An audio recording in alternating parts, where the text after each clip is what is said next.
से करत करत सुबह को दी तब माई का वंदना खत्म ना हो।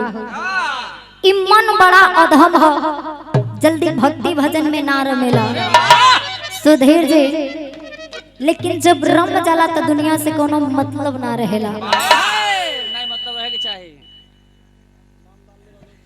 कहना है मन चंगा का कठौती में गंगा। कंठी माला का ध्यान दा। मन की तरंग मार लो बस हो गई भजन, आदत पूरी सुधार लो बस हो गई भजन। ये मनवे के मनावे के हम।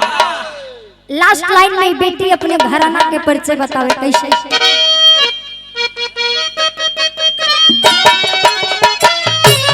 जय हो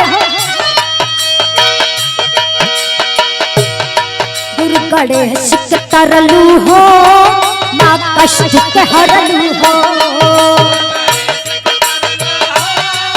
माँ कष्ट के हरलू हो।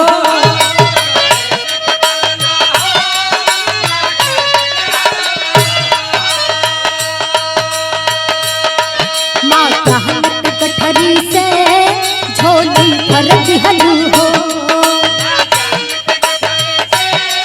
झोली भर दिहलू हो।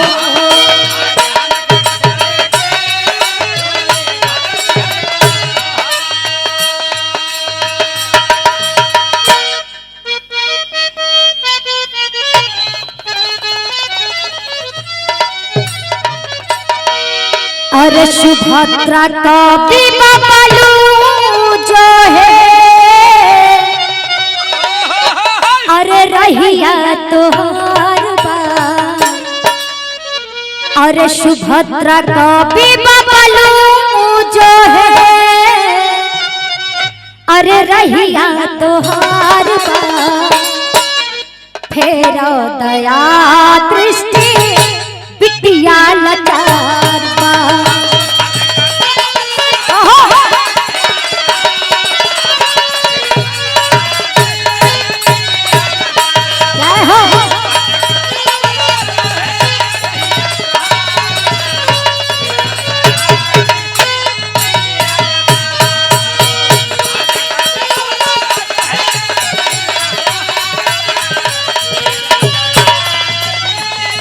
बिटिया लाचार बा।